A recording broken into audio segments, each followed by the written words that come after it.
Second hand bike வாங்குறவங்க, especially super bike இல்லை used bike வாங்குறவங்க தயவுசெய்து இந்த மாதிரி விஷயத்தெல்லாம் கேர்ஃபுல்லாக பார்த்து வாங்குங்க. Hello everyone, welcome to another vlog. So இன்றைக்கி இந்த வீடியோவில் என்ன பார்க்க போகிறீங்கன்னு பார்த்தீங்கன்னா, என்னோடய கவாசாக்கி நிஞ்சா 650 வந்து ஸ்டார்ட் பண்ண முடியாமல் ஒரு ஈவெண்ட்டில் ஸ்டக் ஆகிடுச்சு. அதுக்கப்புறம் ஒரு வழியாக வண்டியை தள்ளி தான் ஸ்டார்ட் பண்ணி கொண்டு வர மாதிரி ஆயிடுச்சு. ஸோ பேட்ரி ஃபால்ட்டா இல்லை ரிலே ஃபால்ட்டா என்ன விஷயம் தெரில. ஸோ வண்டியை ஸ்டார்ட் பண்ணாமல் ரொம்ப நாளாக கீழே இருக்குது. ஸோ வண்டியை தள்ளி தான் ஸ்டார்ட் பண்ணுங்கிற மாதிரியான சுச்சுவேஷன். ஸோ வண்டியை தள்ளி ஸ்டார்ட் பண்ணி ஷோரூமுக்கு எடுத்துகிட்டு போயிட்டு என்ன ஆச்சு என்ன கண்டிஷனுங்கிறத வந்து நம்ம செக் பண்ண போகிறோம். ஸோ சூப்பர் பைக்ஸ் வச்சுருந்தவங்களுக்கு இது ஒரு யூஸ்ஃபுல்லான இன்ஃபர்மேஷனாக இருக்க போகுது. ஸோ மறக்காமல் வீடியோ ஃபுல்லாக பாருங்கள் அண்ட் சேனலுக்கு மறக்காமல் சப்ஸ்கிரைப் பண்ணுங்கள், சப்போர்ட் பண்ணுங்கள். முடிஞ்சால் நம்ம வீடியோஸை வந்துட்டு பெரிய ஸ்க்ரீனில் பாருங்கள் for better experience. So with taking much of time வாங்க வீடியோக்குள்ளே போகலாம். ஆக்சுவலாக ஃபஸ்ட்டு வண்டி ஸ்டார்ட் ஆகலன்னு தெரிஞ்ச உடனே சரி ஓகே பின்னாடி இருக்கிற சீட் ஹோல்ட் காட்டிட்டு பேட்டரி ஃபஸ்ட்டு செக் பண்ணோம். பேட்டரி வோல்ட் ஒரு வேளை கம்மியாக இருந்துச்சு இல்லை பேட்டரி டெட்டுன்னா வந்துட்டு பேட்டரி மாற்றி நம்ம வண்டி ஸ்டார்ட் பண்ணிக்கலாம் அப்படின்னு தான் ஃபஸ்ட் நான் பிளான் பண்ணியிருந்தேன். ஆனால் என்னோடய பேட் லக்கு சீட் ஹோல்டு என்னால் கழட்ட முடியல. அது நான் லாக் வந்துட்டு திரும்பவே இல்லை. நான் எவ்வளவோ ட்ரை பண்ணி பார்த்துட்டேன். ஒரு பாயிண்ட்டுக்கு மேலே வந்து சாவி வளையிற மாதிரி ஆச்சு. சரி இதுக்கு மேலே ரிஸ்க் எடுக்க வேணாம், நம்ம பேசாமல் வண்டி எடுத்துகிட்டு போய் நம்ம ஷோரூமில் விட்டு எதுனாலும் நம்ம அங்கே பார்த்துக்கலாம் அப்படின்னு தான் வந்து நான் ஷோரூமுக்கு போகிறேன்னு நான் டிசைட் பண்ணேன். ஒரு வழியாக வண்டியை ஸ்டார்ட் பண்ணியாச்சு. வண்டியை தள்ளிட்டு ஸோ வெறும் 60 கிலோமீட்டர் தான் மைலேஜ் இருக்குது. பெட்ரோல் தீரத்துக்குள்ளே ஆக்சுவலாக வந்துட்டு கோயம்புத்தூர் இருக்கிற கவிசாலை ஷோரூம் போய் ஆகணும். A few moments later. So somehow like I made it to the showroom. So showroom வந்த உடனே ஆக்சுவலாக வந்துட்டு அங்கே ஹரின்னு ஒருத்தர் வந்துட்டு நான் ப்ராப்பராக ரிசீவ் பண்ணி மெக்கானிக்கிட்ட ஆக்சுவலாக வந்து இன்ட்ரடியூஸ் பண்ணி விட்டார். ஸோ ஃபஸ்ட் அண்ட் ஃபார்மோஸ்ட்டாக வந்து இந்த பின்னாடி இருக்கிற சீட் கோலை வந்துட்டு எப்படி ஓப்பன் பண்ணலாம், ஏன்னா லாக்கு டேமேஜ் ஆகாமல் வந்துட்டு அந்த சீட் கோலும் டேமேஜ் ஆகாமல் வந்துட்டு ஓப்பன் பண்ணணும். அதை ஓப்பன் பண்ணால் தான் உங்களால் வந்து சீட் ஆக்சஸ் பண்ண முடியும். எதனால் சீட் கோல் லாக் ஆகிருக்கு எப்படி ஓப்பன் பண்ணுறதுன்னு தெரியாமல் ரொம்ப நேரம் முடிச்சுட்டு இருந்தோம். பட் ஃபைனலி ஒரு வழியாக அந்த மெக்கானிக் சூப்பராக ஆக்சுவலாக வந்துட்டு பின்னாடி சீட் கோல் ஓப்பன் பண்ணிட்டார். ஒரு வழியாக ஆக்சுவலாக வந்துட்டு பின்னாடி அந்த இதை ஓப்பன் பண்ணியாச்சு. நீண்ட போராட்டத்துக்கப்புறம் டேமேஜ் ஆகாமல் ப்ராப்பராக எடுத்து கொடுத்துட்டாங்க. உள்ளுக்குள்ளே ஆக்சுவலாக வந்துட்டு லாஸ்ட் ஈவெண்ட்டுக்கு போன அந்த டிஷர்ட்டு எல்லாம் அப்படியே இருக்குது. ஓகே, இப்போது பேட்ரி ஃபால்ட்டாக என்னங்கிறத செக் பண்ணிவிட்டு சப்போஸ் பேட்ரி மாற்றணும் அப்படின்னா பேட்ரி மாற்றிட்டு அதுக்கப்புறம் வண்டியை ஸ்டார்ட் பண்ணி பார்க்கலாம். ஸோ உண்மையிலேயே எனக்கு இது ஒரு பெரிய லெசன் தான். ஏன்னா சீட் பின்னாடி ஆக்சுவலாக வந்துட்டு அன்வான்ட் திங்ஸ் எல்லாம் வைக்கக்கூடாதுங்கிறத ரியலைஸ் பண்ணிட்டேன் நான். ஏன்னா நான் ஆக்சுவலாக வந்துட்டு அந்த செயின் லூபு ப்ளஸ் டிஷர்ட்டெல்லாம் உள்ளுக்குள்ளே போட்டு அமைக்க வச்சுருந்தேன். அதனால தான் என்னால் வந்துட்டு பின்னாடி லாக் ஓப்பன் பண்ண முடியாமல் இருந்துச்சு. பட் ஃபைனலாக அதை ரிவைவ் பண்ணிட்டாங்க. நெக்ஸ்ட்டு பேட்டரியோட கண்டிஷன் பார்த்தோம். இன்ஃபேக்ட் ஆக்சுவலாக வந்துட்டு இன்னொரு பைக்கில் இருந்து பேட்டரி கூட ஸ்வாப் பண்ணி போட்டு பார்த்தோம். அப்பவும் ஸ்டார்ட் ஆகலை. அதுக்கப்புறம் தான் எனக்கு புரிஞ்சுது பேட்டரியில் ஃபால்ட் இல்லை, அந்த ரிலேயில் தான் ஃபால்ட்டுன்னு சொல்லிட்டு. அந்த ரிலே ஃபுல்லாக பார்த்திங்கன்னா கம்ப்ளீட்டாக வந்துட்டு ஃபங்கஸ் ஃபார்ம் ஆகிருக்கு. இது வந்து ப்ராப்பராக யூஸ் பண்ணாமல் இல்லை ரொம்ப நாளாக வண்டியை ஸ்டார்ட் பண்ண வச்சதுனால வந்த இஷ்யூ தான் அது. ஸோ ப்ராப்பராக வந்துட்டு ரிலே உள்ள அந்த ஸ்பார்க்ஸ் எல்லாம் க்ளீன் பண்ணிவிட்டு பேட்டரிஸும் எல்லா இதுவும் க்ளீன் பண்ணிவிட்டு அந்த லாக்கும் ஆக்சுவலாக வந்து ஃப்ரீ பண்ணி கொடுத்துட்டாரு. ஸோ அதுக்கு பெரிய தேங்க்ஸ்.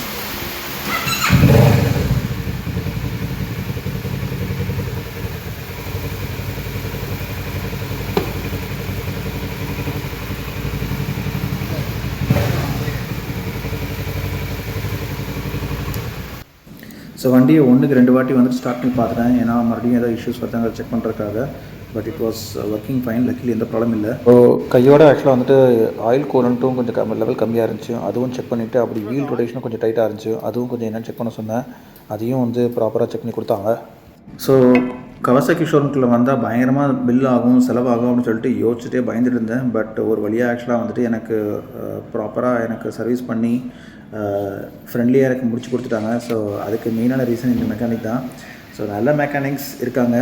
அதுக்கு ஒரு குட் எக்ஸாம்பிள் ஆக்சுவலாக வந்துட்டு இந்த வீடியோவில் எனக்கு கிடச்ச இந்த எக்ஸ்பீரியன்ஸு. நாள் ஃபுல்லாக ஆகும்னு நினச்சேன். பட் லக்கிலி வித்தின் 1 ஹவரில் இந்த ஒர்க்கை முடிச்சு கொடுத்துட்டாங்க. ஸோ கைஸ் ஒரு வழியாக ஒரு பெரிய செலவு வச்சுருமோன்னு பயந்துட்டு இருந்தேன். பட் ஆனால் வந்து சிம்பிளாக முடிஞ்சிருச்சு. பட் இதுக்கே வந்துட்டு 1000 ரூபா கிட்ட பில் வந்துருச்சு. ஸோ வண்டிச்சு இப்போ வண்டியை கீழே இறக்கிட்டு இந்த பில்ஸ் எல்லாம் எடுத்துகிட்டு வீட்டுக்கு போய் நான் கன்டினியூ பண்ணுறேன். அப்படியே லிஃப்ட் மேலே இருந்து கீழே இருக்குது. Bye bye bro, thanks.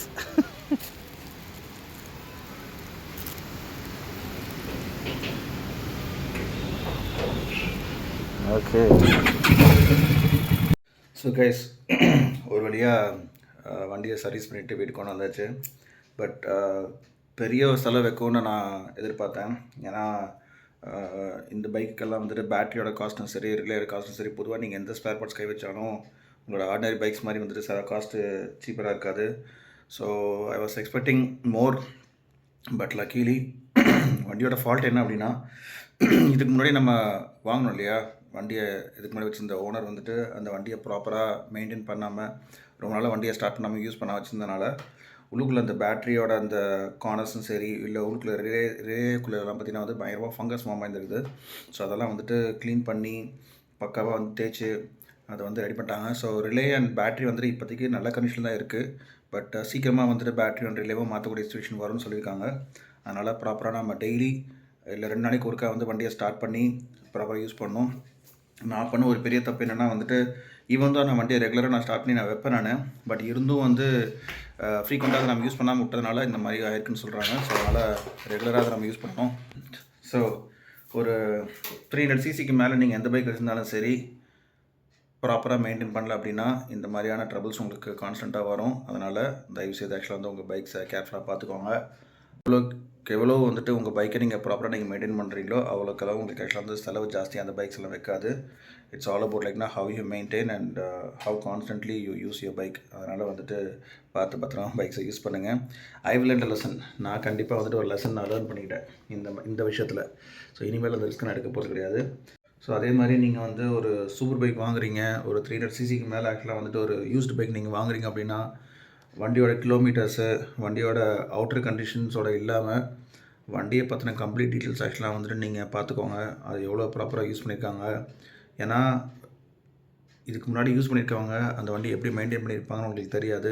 So அந்த டீட்டெயில்ஸை நீங்கள் தெரிஞ்சுக்கிட்டீங்க அப்படின்னா இந்த மாதிரி விஷயத்தை எல்லாத்தையும் நீங்கள் அட்வான்ஸாக நீங்கள் அட்ரஸ் பண்ணி உங்கள் பைக்கை நீங்கள் க்ளீனாக வச்சுக்கலாம். இல்லை அப்படின்னா திடீர்னு சர்ப்ரைசிங்காக வெளியில் பார்க்குறதுக்கு வண்டி சூப்பராக இருக்கும், கிலோமீட்டர்ஸ் ரொம்ப கம்மியாகவும் இருக்கும், நம்மளும் ஆக்சுவலாக வண்டி நல்லா இருக்குன்னு சொல்லிட்டு நம்ம வாங்கிடுவோம். ஆனால் வாங்கினதுக்கப்புறம் தான் உங்களுக்கு 1 by 1 ட்ரபிள் வைக்கும், நீங்கள் நோட்டீஸ் பண்ண விட்டீங்க அப்படின்னா. ஸோ அதனால் செகண்ட் ஹேண்ட் பைக் வாங்குறவங்க, எஸ்பெஷலி சூப்பர் பைக் இல்லை யூஸ்டு பைக் வாங்குறவங்க தயவுசெய்து இந்த மாதிரி விஷயத்தெல்லாம் கேர்ஃபுல்லாக பார்த்து வாங்குங்க. ஐ ஹோப் இந்த இன்ஃபர்மேஷன் உங்களுக்கு யூஸ்ஃபுல்லாக இருக்கும் நான் நம்புகிறேன். இன்னொரு இன்ட்ரெஸ்டிங்கான வ்ளாகில் உங்கள் எல்லாத்தையும் நான் மீட் பண்ணுறேன். அது வரைக்கும் it's me Shalson signing off. டாடா, bye bye, love you all, take care, always wear helmet and drive safe. Thank you so much.